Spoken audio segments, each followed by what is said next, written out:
Muy buenos días, estimado doctor Miguel Ángel Salas y compañeros doctorantes.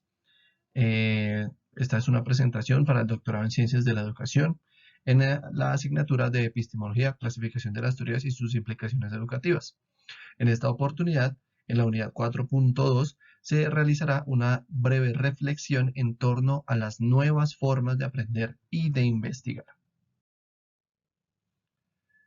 Bueno, la investigación en educación hoy día es una necesidad dada la perfectibilidad del mismo acto educativo, es decir, dado que no es perfecto, no es absoluto y tiene que someterse a diferentes cambios.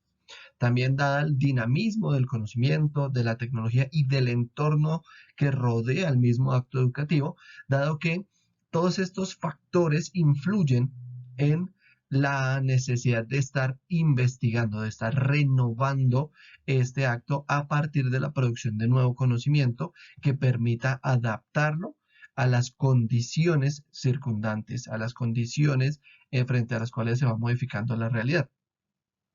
En este sentido, la investigación es más que una necesidad, es en realidad una exigencia. Por tanto, esta labor de investigar viene a enfrentarse a una serie de problemáticas y retos que debe sortear si lo que busca en realidad es lograr cambios trascendentales en el acto educativo. En relación con esto, entonces, a continuación, se realizará una breve disertación en torno a este aspecto de la investigación educativa. Empezaremos primero por definir qué es ciencia. Este concepto lo definiremos desde los aportes del filósofo Mario Bunge. Para él, la ciencia es el resultado de los intentos del hombre por enseñorearse, es decir, por apoderarse del mundo que lo rodea, por manipularlo, por transformarlo. En esa acción del hombre lo que se produce es la ciencia, ¿sí? En este proceso, entonces, se logran, se alcanzan una serie de ideas que son racionales, que son verificables, que son sistemáticas, exactas y falibles, es decir, que tienen la suerte de que no son absolutas. A esto es a lo que Bunge define como ciencia. Esta actividad, es decir, la producción de ciencia, de acuerdo a su planteamiento, hace parte del mundo cultural del hombre, pues se aplica principalmente al mejoramiento del medio natural, así como del medio artificial. Entonces, a eso es a lo que Bunge llama ciencia. ¿Qué es conocimiento científico? Bueno, él también establece una diferenciación entre lo que es un conocimiento cotidiano y lo que vendría siendo el conocimiento científico. Y dentro de estos, pues distingue también dos tipos. Entonces, empecemos por aclarar que el conocimiento es el resultado, ¿sí?, de la experiencia humana en relación con ese mundo natural, artificial y cultural. De ahí es de donde surge el conocimiento de acuerdo con las ideas de Bunge. Este conocimiento entonces se diferencia, ¿sí?, como racional, o sea, Bunge entiende que existe un conocimiento racional y uno objetivo. El primero se relaciona con las ciencias que él define como formales, mientras que el otro está más ligado a lo que él llama las ciencias fácticas.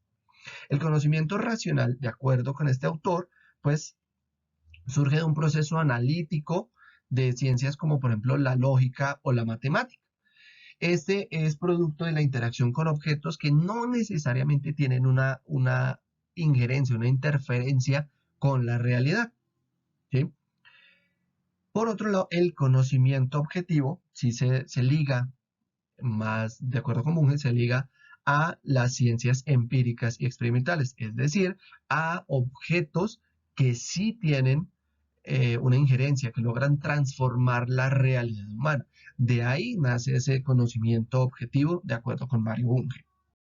Bueno, habiendo avanzado ya en el concepto de ciencia y de conocimiento científico, nos dirigimos ahora hacia el concepto de investigación educativa. Este se promueve más desde los constructos de Delgado, quien plantea que esta actividad es básicamente un proceso académico que se lleva o que se viene llevando a cabo al interior de los procesos educativos, del acto educativo como tal. Al respecto, pues ella establece que tiene unas características muy particulares. La primera es que a la fecha o digamos en la actualidad se percibe una fuerte influencia de tendencias positivistas cuantitativas, ¿sí? Lo que ha llevado a que muchas de las problemáticas, de las situaciones que se dan en el acto educativo, se analicen a la luz de metodologías y estrategias procedentes de las ciencias exactas. Esto pues ha llevado a que se busque principalmente en los problemas que se analizan una racionalidad, objetividad y verdad del conocimiento, y esto pues ha derivado a su vez en que se instrumentalicen las soluciones que se encuentran o que se plantean en relación a las problemáticas investigadas. ¿Qué quiere decir esto? Quiere decir que, por ejemplo, la problemática puede ser los bajos el bajo logro académico, bajo nivel de logro académico que se percibe a veces en las escuelas, y la solución instrumental entonces muchas veces es la inclusión de programas de pruebas estandarizadas que se repiten constantemente de modo que se entrene al estudiante para responder a este tipo de pruebas. Es decir, no se resuelve la problemática de fondo que vendría siendo en este caso las estrategias de enseñanza, las metodologías de enseñanza y los saberes enseñados, sino que se entrena al estudiante para que responda mejor, ¿sí?, las pruebas estandarizadas. Entonces ahí se ve, ese sería un ejemplo de una instrumentalización frente a un problema detectado en la educación. Asimismo, pues una otra característica que encuentra Delgado con relación a la investigación educativa en la actualidad es que se ha impuesto una interpretación técnica de los problemas sociales y educativos, lo que ha dejado al margen, pues, ese factor humano, ¿sí? Y la comprensión al mismo tiempo de lo que vendría siendo el contexto histórico y cultural. Volviendo al ejemplo, entonces, se busca una solución técnica al problema de los bajos resultados académicos y se ignora entonces cuáles son los factores humanos o las implicaciones humanas en esto. Es decir, se entrena al estudiante, pero se ignora si de verdad se le están dando herramientas para que desarrolle al máximo sus habilidades como persona y como ciudadano. Y también se ignora cuáles son los factores históricos y culturales que están influyendo en esa situación particular del bajo rendimiento académico. Entonces, ahí sería un ejemplo que responde pues a estas características que establece Delgado. Ahora, hablando de la problemática de la investigación educativa, ahondando pues en este aspecto que establece Delgado, eh, se encuentran múltiples problemas que se deben superar, ¿sí?, en la investigación educativa actual, de modo que se alcance la comprensión del acto educativo como tal. Entonces, la principal problemática o en el centro podríamos poner la preponderancia de las metodologías positivistas en la investigación educativa. Entonces, esto ha llevado pues a que se busque una verdad, una objetividad y una racionalidad en todos los elementos que se investigan con relación al acto educativo.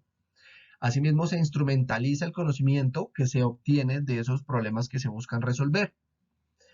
Aunado a eso, pues se ve poca o ninguna incidencia de los resultados investigativos en lo educativo. Es decir, se hace la investigación, ¿sí?, en esta se ubica el problema, se plantea una solución, pero esto no llega realmente a transformar esa realidad social o esa realidad educativa que se ha estudiado. Y esto pasa, de alguna manera, por lo que establece el GAO, y es que se han venido excluyendo los contextos histórico, cultural y social de lo educativo. Es decir, se pretenden entender las problemáticas fuera de esa influencia cultural, de esa influencia social o de esa influencia histórica que existe sobre esos problemas. Al mismo tiempo, pues se vienen implementando métodos restrictivos, ¿sí?, para la investigación que limitan el abordaje de esas problemáticas desde la complejidad educativa y social que rodean a esas situaciones.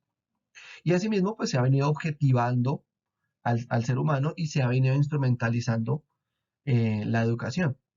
Entonces, no se tratan a los seres humanos, es decir, a los educandos o a los educadores o a los padres de familia, como sujetos de la educación, sino como objetos a estudiar. Y en ese sentido, la educación bien, se convierte en un instrumento con el que ellos eh, tienen relación o un instrumento al cual se quiere emplear para eh, tratar de solucionar alguna de las problemáticas detectadas. Entonces, al respecto, la misma Delgado establece unos retos. frente a lo que vendrían siendo o deberían empezar a ser unas nuevas formas de hacer investigación educativa. Porque pues la idea es que estos sean asumidos en el proceso de transformar esta experiencia de investigar para que asimismo se logren transformaciones, se logren cambios en lo que viene siendo la educación actual. Entonces, uno de los primeros retos es comprender que el mundo no es abstracto y por lo tanto hay una realidad que es tanto cualitativa como cuantitativa. Es decir, la investigación educativa tiene que empezar a trascender la mera investigación cuantitativa, porque pues eso aplica a fenómenos muy desde la lógica formal, que son muy abstractos y que se pueden analizar desde esa lógica, pero no aplica tanto así a la realidad educativa, que es compleja, que encarna influencias contextuales, culturales, económicas, políticas, sociales, ¿sí? Y que en ese sentido, pues no se puede analizar solamente desde lo cuantitativo. Asimismo, pues, otro reto es la promoción de una diversidad metodológica, epistemológica y teórica en estos procesos de investigación social y educativa. Es decir, no se puede solamente investigar la educación desde las lógicas positivistas, desde las ciencias exactas, ¿sí? Porque, pues, como se ha venido diciendo hasta el momento, pues, es una realidad compleja, dinámica, cambiante, ¿sí? Y en ese sentido, pues no puede existir una única metodología, una única teoría o una única epistemología con relación a este proceso. Asimismo, pues, se debe favorecer la búsqueda de significados en torno a las realidades culturales, naturales, económicas, políticas y sociales que le dan forma al acto educativo. Es decir, no se debe buscar soluciones instrumentales, soluciones técnicas a los problemas educativos, sino más bien se debe tratar de comprender todos los elementos que tienen injerencia en esas problemáticas para tratar de influir en esas redes y asimismo lograr transformaciones reales.